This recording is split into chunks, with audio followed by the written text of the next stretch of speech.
All right, chimney inspection report for the house of 14 West Earl Street, as opposed to East Earl Street in Greenville.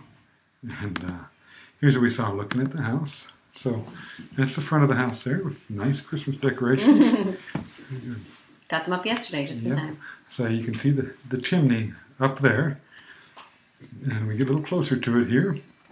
This chimney's been there for quite a while and has been assaulted by the wind and the weather. And is not in fantastic condition above the roof.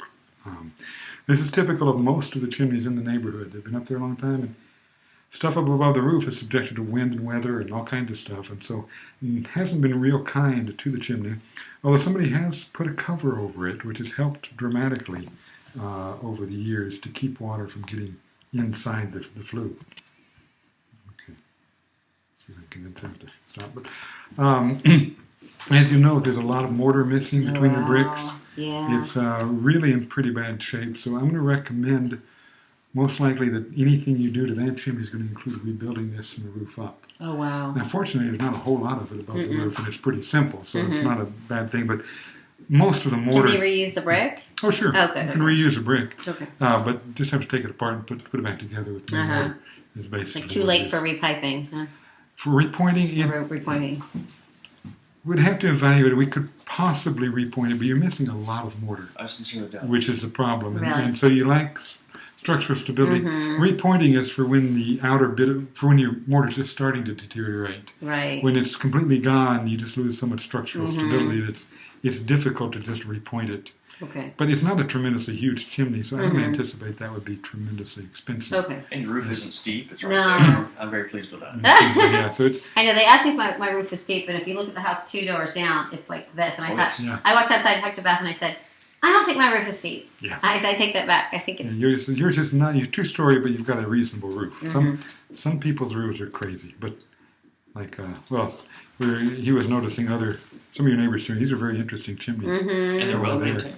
Yeah. These are not. Various others are not. They're not well maintained. You can see that one's leaning. Yes. Right there. That one especially. They're all... Yeah, so a lot of these... This neighborhood, a lot of chimneys have been neglected for a long time. Because we're not using them. For whatever reason, well, people always neglect their chimney. The chimney is the most neglected part of a house. Nobody ever thinks about it until it causes a problem. Then it's a little too late to do anything cheaply. And the problems can be catastrophic, unfortunately. They certainly can be. But anyway, so this has quite a bit of... And the mortar appears to be lime mortar, so repointing it, we'd have to use lime mortar, which is no problem. We can do that. Rebuilding it, we could use newer mortar, either way. But the mortar in there is fairly poor condition. There's no repoint in this, I say, David. Yeah, it's probably not going to be something we can just repoint. But we could take it apart by hand, likely. Right. Yeah, because he picked up a couple bricks while he's up there. It's much fun. Oh, I've done this before. It's so much fun. We've rebuilt a number of chimneys in this area where you just pull it apart by hand. Oh my it's gosh. Not sticking together at all. Makes demo a lot easier. Right, no chiseling. So we took measurements all the way around it there. And so how old do you think this cap is? How long do you think that's been on there? Slightly rusted, no more than 15 years, I'd say. Oh, okay. Yeah, probably 15 years or less. Because, see, it sags in the middle, so it's collecting water on the top. And it's not rusted through yet. So galvanized steel tops, well, it's definitely less than 30. Probably less than 15. With the amount of rust up there. But it's not 2, 3, 4 years. No. I doubt it. It's been there a while, which is good. Rusting a little bit on the corners, but not. And there's just no mortar there at all, is there? Oh yeah, they're on the top. The tops are the ones. One of the bricks came up when he pulled the top off. This corner I didn't touch the other ones because I didn't feel like. But yeah, one of them falling. all of these could just be pulled up. They're wow. not connected by anything but gravity. Really. So there's some insulation in there, and then looking down through the flue is just completely unlined, and you can see looking here how the mortar joints have been washed out. That's all the pile of stuff on top of your fireplace. Yeah. And that's because for years it didn't have a cap on it. Rain just washes the mortar joints out. That's what's in my living room right now. Yeah, exactly. Okay. And there's no way to go in there and point that, is there? Sure, we can do that. From the top? Yeah, we can reline. We can reline the whole thing. You slip cast the entire thing. You what? You wipe on a bunch of mortar. You slip cast, or better yet, probably. What we do, we if we were going to fix this up and reline the chimney itself, we would have a form or foam wiper made that's just the size of the inside dimensions here. Put it down at the bottom, dump a bunch of ceramic refractory cement on top of it and pull it up through the chimney, and it would fill in everything with a refractory ceramic cement. So you get kind of like a mold that fits just right, it would just wipe the inside.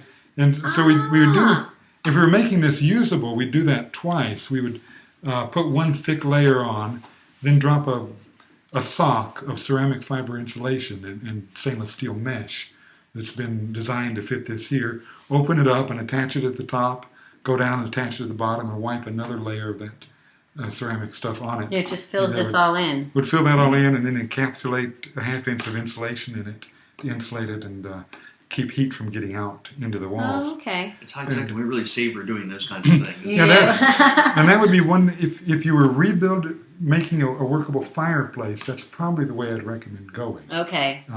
Now, without doing a fireplace, if we do a wood stove, we'll just drop a 6-inch stainless steel pipe through there and not worry about all the rest of it. Unless, I don't know, if you wanted, it might not be a bad idea for stability to wipe on a layer of that ceramic stuff and fill everything in just to stabilize the chimney. Sure. And we could certainly do that, although I don't know that it would be necessary if you rebuild the top and cover it so no more water's getting in. But if we wanted to go to a fireplace versus a wood stove inside. If you want to do a fireplace, we would definitely recommend heat shield for the fireplace instead of a wood stove. If you do different, your flue for the fireplace needs to be larger than for a wood stove. And so if you were redoing the fireplace, we would reline the inside of the chimney like that. Okay. And then do you sell things that would just that would be a front to the fireplace for heat, or would you just have it open like it is now? I would rebuild your firebox to be an efficient heat producing fireplace. And I'll show you. Okay. I don't really recommend glass doors. Oh, you don't? Okay. Or things like that. If you want a glass door and you want heat out of the fireplace, put a wood stove in. Right. Okay? Otherwise, we can get you a fireplace that's about 40% efficient just by the design of the fireplace. And I'll show you some of that. Okay. And with a fold-out screen, this would be. With a what? With a fold-out Put a spark screen in front of it. Like what I have there. Yeah, you're right. But there's the inside. You can see you're missing a lot of mortar. Some of your bricks are kind of disintegrating on the inside. Depending on where they got the bricks, sometimes they use the wrong kind of brick on the inside and it just kind of falls apart. So that's another thing that's not real good. You don't really want to be putting any heat or anything up this chimney in its current condition. So got some measurements all around of it and stuffed the insulation back in and put the top back on. Didn't pound it down perfectly straight because it's a really tight fit. We didn't want to knock any of the bricks off. Oh, okay. So put it back in there, wedged it on, but it's not perfectly straight. Maybe more water will run off now. Some of your neighbors have had very interesting work done to their chimney, which is not good. Like what? Well, the fireplaces don't work. Neither of these chimneys are going to work because somebody rebuilt part of the top of it and then took the top mount cap that was on it and shoved it way down. So it's basically covering over. It's not going to let anything out. Not going to vent well. Maybe that's intention, but there's a less expensive way of doing that. I don't know. If you already got the caps, it's not true. Terribly expensive. Anyhow. But, so that's that. Now here's your fireplace, and pretty basic, painted white. I'm not sure why people do that, but painted the inside black too, and then used it a little bit, looks like. Burned some of that paint off, or it may just be water or something that's letting that paint run off. But you're the wood, I believe, right? Unvented, I didn't see that the wood was burned, but there's your fireplace is just over 36 inches wide, 29 inches tall, and about 15 inches deep. So a bit shallow for a fireplace, but about a medium-sized fireplace, I'd say, from the dimension, just pretty shallow. And then a very, very deep throat to get back to where the flue is. And all of that, the mortar in there is in pretty bad shape, looks like. I finally got back to kind of see the flue, but it's a long reach, and I couldn't quite get a good shot up the flue. So pretty glad that thimble was there, in fact. Yeah, so the thimble was nice. Went to look at the thimble. This boxed out section here is your actual original chimney. I think. Okay. So and that's just probably plaster right up against the brick of the chimney. And so we looked at the pie plate and looked a Not sure why it takes so long to advance pictures here, but there we go. A little closer look at the pie plate, and then took that off. And looking in here, you can see that over here there's another thimble on the back wall, right like that. They put a couple chunks of brick and some mortar in it and plastered over it. I believe this is above your fireplace. Right, that's what you said. And so I think originally your chimney had 2 holes and they had a wood stove or something on either side of it. Okay. Which isn't proper. You're not supposed to vent them on the same flue. But they do a lot of things back then that aren't 100 years exactly ago. Yeah. approved now. But at some point, I think somebody decided they wanted a fireplace in the front room, and that's where you got your fireplace attached into this chimney. So I looked down. I wasn't sure that this was attached to the chimney. There was a possibility that you had 2 chimneys, or two side by side. 2 chimneys side by side. So I had Sean stick his hand down there. But this is looking up. Let's see, looking up. It's just an unlined flue as far up as you can see. Better shape than up top. Better shape down here. The water doesn't do as much damage down here. Your mortar is still in pretty good shape there. And looking up again, looks like you've had birds in the chimney. It looks like bird droppings. In the past, which would not be unlikely if you didn't have a cover. Our friends just had baby birds fall into their living room. From their fireplace. What are the ones, like they hang on the side of... The chimney swifts. Yes. Yeah. Now, they didn't just have that, because the chimney swifts... Was in the spring. In the spring, yes. But a baby had fallen down, and they ended up finding out the best thing to do was to get it hooked back up in there. Yeah, it is. That's the thing you do. It did. They never saw it again. Yeah. So.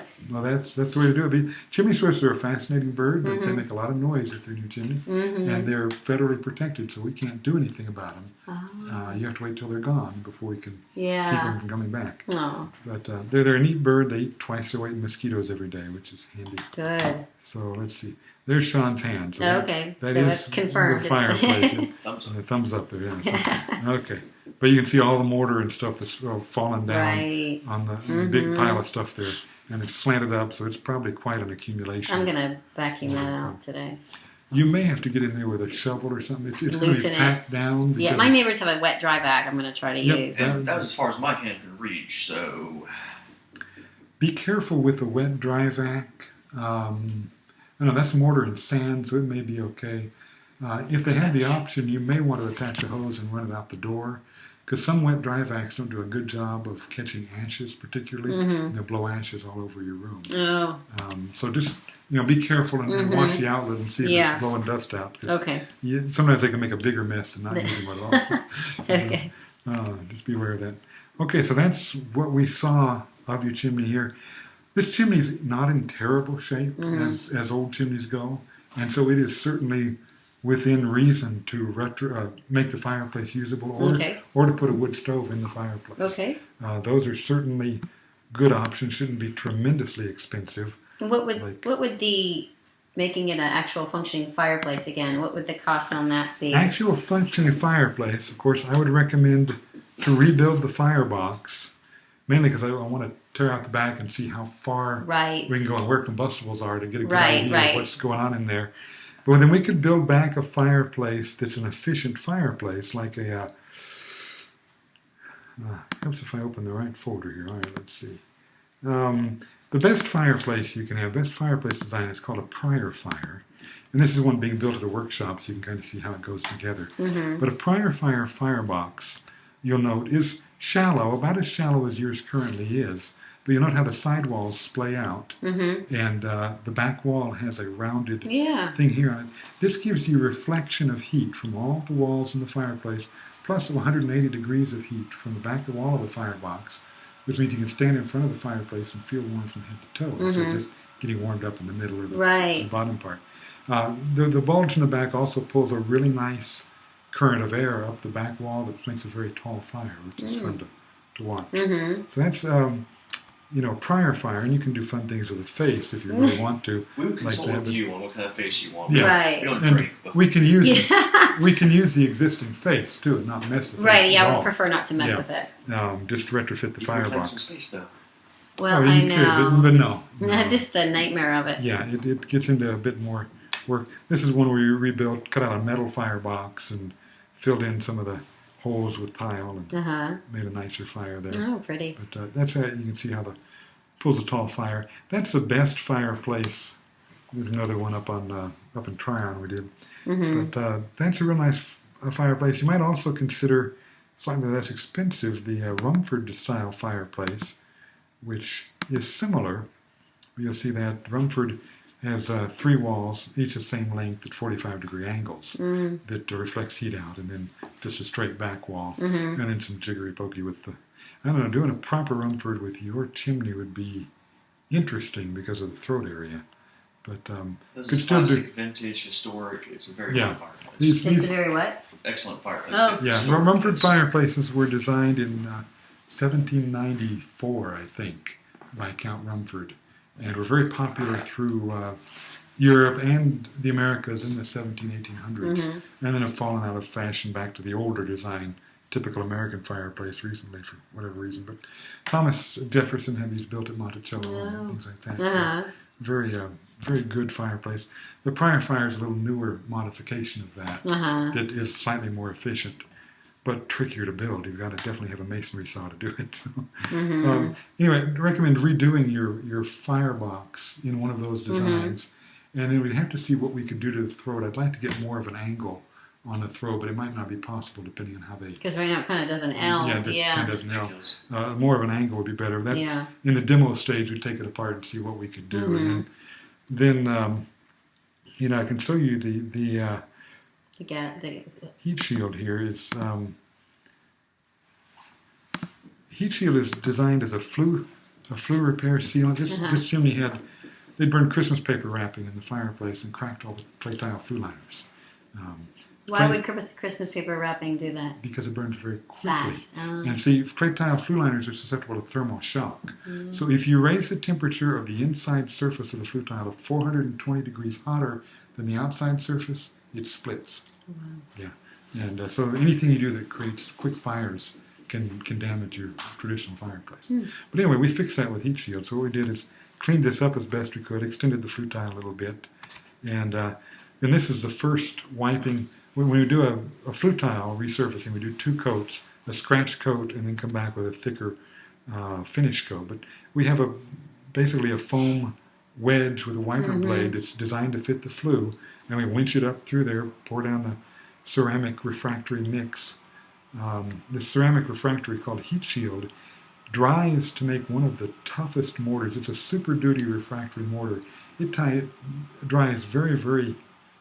It's very hard and very almost impossible to take apart once it's put on. Now, we have experimented with various things, but once it's on there, it's not coming off. Basically, what it is, and it makes a gas-tight conduit of your chimney. Now, in your chimney, of course, we do a little differently. We'd wipe in and fill in all those mortar joints first, put the insulation sock and wipe on there. So it's a little more complicated than this, but would give you a very good chimney that's glued back together pretty well, and would be safe to use. But that, So would you be able to give me an estimate, in addition to the wood stove for the addition? For doing the fireplace? Yeah, I'd say you're probably $10,000 to $12,000 for a fireplace. Would be my guess. But I can work you up an actual proposal for that. But yeah, getting in and redoing masonry of a high caliber and filling in the mortar joints. Heat shield's fairly expensive stuff, and so the extra bit it takes to fill in bad mortar joints adds a bit to the cost, as opposed to just resurfacing a flue tile or something. But it's certainly doable, and I could show you this one we did a little while back ago, where we this is up the road from you a ways, but this actually had wood. They had used wood as headers inside the flue. There's a wood beam there, a wood beam there, which this is not a good idea in a chimney, and had all kinds of, Is that here on Earl Street? It's not on Earl Street. It's actually over off Cleveland Street. Oh, okay. So over there a little ways, but had a cold grate on it. This is what a cold grate looks like on the backside. And the width between them had fallen down and just disintegrated. It was all fallen down inside there. She had a water heater in the basement that had just torn apart this side of the chimney. A water heater or gas appliance, one of the worst things you can put in an unlined chimney, because it will eat all the mortar joints away real quickly from water condensation. We shrink wrapped the chimney, took the fireplace out, put a new air and fire type fireplace in there, and then did a super flue relining. We put tubes down through the chimney, filled the whole chimney up with an insulated concrete mixture called Superflu, and that glues everything back together as well. But it's a little more expensive than Heat Shield, I think. And then you pull it up just like you did the other one. Pull out the tube, and you've got a nicely formed seamless flue down through the chimney that insulates everything really well. This would downsize the flue quite a bit. Yeah, well, I'm not sure it would be an option for yours. Yeah. I think Heat Shield is a better option, but as you see, we were able to fix up the chimney quite a bit and make it look a lot better. But she paid about $16,000 for that job. Wow. So.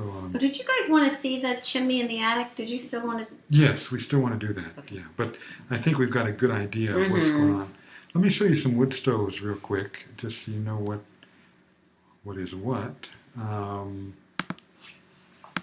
We mentioned as freestanding stoves. The Osborne, of course, has a good number of freestanding stoves. Let's see, I think we said the 2000 would be, this is an Osborne 2000, which would be a decent stove. And of course, you can get it with black door and things like that. If you wanted a really big stove, the 2400, let's see, what is that one? That's a 1500, I think. I mean, the 2400 there I don't need anything that big. is the biggest stove. It probably would be oversized for what you're doing down there. But 2000 freestanding stove. What is this little one here? I remember looking at that on the web. Oh, the 2300. That might be a good one for you as well. Yeah, I was looking at That's one that I don't have any personal experience with, but it's likely to be a decent stove. But all this around it, what is that? With this around it, this is a skirting or a shield. This helps gather cold air here and bring it out the front as a convective stove. So it's kind of like, it also keeps the side of the stove from being 600 degrees when you fall into it, that sort of thing. So it's like a 2-inch airspace skirt around the stove. Is that standard with that model? Yeah. Oh. That's standard with most of the Osborne models. Let me see. The Regency makes really nice stoves. And here, I'll show you what a stove looks like when it's burning. This is a wood stove burning properly at a nice slow fire. You get 2 combustion zones in the stove. Your wood burns down here. All of your smoke is being burned across the top up here. And it makes just a really pretty fire. And the glass door stays clean so you can enjoy the fire. Wow. Which is just a really neat neat ours thing. definitely did not. No, older stoves. Wood stoves made in the past 20 years have this feature pretty much. I discovered this when the EPA started making requirements on clean air safety. Right. This is a stove that I think would work nicely for your front out here. This is the Regency Altera stove. It's one of the few flush mounting stoves. Mounts nice. Almost completely flush with your fireplace. Gives you a really nice viewing area. Right. And puts out, the 1250 adds a fan, adds a blower to it if you wanted a blower. But this would be it's a small stove, doesn't put out, gobs and gobs of heat, but would be certainly good for heating up these small rooms here. And is one of the nicer looking stoves. The freestanding model of it would be very nice downstairs too. If you like, you can get the 2400. Is a pretty contemporary looking stove if you want to go for something like that. But certainly, if you want to do a built-in stove, you could do that too. Just build it into the wall and have an integrated chimney going up. Might be something. But then there are other freestanding stoves. That's that's the new catalytic stove, I think. What is that? That's more like what I picture. That's the Regency 12. Why doesn't it show me the file name here anymore? That's I believe the 2400, or possibly the smaller. Let's see. Let me flip through. That's the 2400, I know for sure, as is that one, which is. Yeah, I like the look of that much more than the one with the casing kind of all around it. Sure, yeah, this is a much basic. Classic. Yeah. Sean has one of these in his house. That's what you have? Love it. These are. What is that one? Is that the one you told me about? Yeah, this is the Regency 2400. Oh, yeah. Right. And yeah, as far as I'm concerned, the Regency 2400 is probably the nicest wood stove you can buy for your money. Yeah. And it has the look that I want. Those other ones, it's very modern. Sure. Oh, yeah, they're a modern style stove. Yeah. So that's it. And what was that one? Is that the same? That's the 2400 or the 20. Sorry? The same with a nickel trim and a different dope. I'm not sure. It's a shame. maybe a 1200. Well, the Regency 1200, 2400, 2300 are all going to look basically the same. Oh, okay. Okay, and they do have their new. If you want a super big stove, No. but you don't. That's their new catalytic stove. The inserts, the Regency 2400 insert looks like that, or like that. No, I or like that. yeah. I like the flatter ones are nicer. The flatter one for an insert. We I already think, lose so much space in that room Yeah, for the for the- fireplace. I understand. I think the Altera insert would be really nice for you there. These stick out too far, but those are the Regency stoves. You know, Hampton makes, of course, if you like a cast iron stove, this might be good for your fireplace as well. Is nearly flat, but is a more cast iron And what look. was that other? Sorry. What's that there? Oh, this is the Hampton H200 freestanding, a freestanding cast iron stove. The 200 or the 300 there are very attractive stoves. They don't put out as much heat as the steel stoves do, and cost significantly more. But yeah, if you like that look, we could Traditional, beautiful look. certainly get you the traditional cast iron stove. But Yeah, they're but that's they're at the still opposite end of the basic heat producing stove. You want Right, they're yeah. quite a bit more expensive. Yeah, no. But are beautiful stoves. And Beautiful, yeah. Very, very nice. But Stoves. that 2400 or the 1200, those both are kind of the look I. Yeah, the Regency 2400, 1232. See, let's see here. Here we go. Down here. Right, an F2400. So these are all 2400s, 2400. Yeah, all 2400s. Where would, oh, you don't have a 1200? I do probably. Let's see. The 1200 is like the 2400, it's just smaller. Further down. Let's see. Doesn't look like I have a. I'll pull up the website for that one, David. I can Yeah, go on check the the web. website. Yeah, really, the 1200 and the 3200 or 2300 are going to look Just like. just like it. Uh-huh. It's just size dimensions. Okay. The small, medium, and large stove. Okay. Those So are this all is the large of the three? That's the medium. Oh, okay. Yeah. Which I think the medium would probably be suited, Mm-hmm. well suited for you downstairs. Yeah. Will heat about 2,400 square feet. Oh, okay. Is Yeah. what it's rated for, and would be quite good. And really, of all the stoves, all of the Regency stoves are good, but the 2400 just meets kind of the junction of the best design, and it's one of my favorite stoves. It just really is very well designed and very easy to use, very easy to service, and just a great stove altogether. Let's see. I think that's stoves. Yeah, do a little more research, figure out what you Yeah, what you no, I'll like. show my husband the. I'll give you a quote for whichever you ask for. Okay. Yeah, we can get you numbers. So there's not a. Of course, your Osborne stoves are going to be a little less expensive than the Regency. Although between the 2000 and the Regency 2400, I don't know if there's a tremendous price difference. And Which one? The Osborne, though, I didn't like the style of it as much. right, you didn't like the look of the Osborne quite as much. The Osborne 2000 would be this one. Yeah, we're finding people going to the Regency Classic style quite like Yeah, it. but And this is the F1100. Oh, okay. That's. It looks a little smaller and looks about the same. F1100. I wrote down 1200. yeah, it's Yeah, 1100. they Sorry, changed I the get, number. Sorry about that. they change your numbers around and Yeah, it looks between- exactly the same, doesn't it? I love it. Yeah, That's the it look just- I'm going for. Yeah, well, the Regency then would definitely be the one to go for, and their classic stoves are really great stoves. They're very easy to use. They work beautifully, and we can certainly put one of those in for you. Perfect. Okay, so there's that. Let's see. So you want to know about rebuilding the fireplace? Yeah, if you would give me. The fireplace or an insert, right? Either way, out there. Yeah, if you want to give me And, both quotes on that. That's okay. probably, to be honest with you, just because we're doing the addition this coming year, that would probably be like Down the road a ways. 2 years down the Yeah. road. You know, That's no problem. I want to get this one done, this project done, and that wood stove working, and then wait a year, till the next winter, and say, Oh, sure. okay, Do this one. now let's address this one. And we'll Well, you specify the 2400 insert, all black, basic, and Right. yeah, you want the bells and whistles to change it. That's just fine. Well, Altera Sorry? insert, but If you wish to change it up, do you want the flush face or the classic look? well, The inserts. for the inserts, you wanted a flush face, but we may just wait on that one a while. Maybe, Yeah, if you want to give me the prices for Let a me see. flush face and the fireplace, so that Yeah. I can compare them, right, that would be do great. that, sure.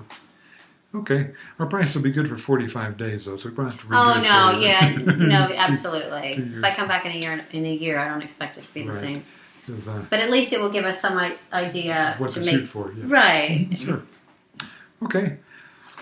Did we cover everything? Absolutely. Okay. Let me stop.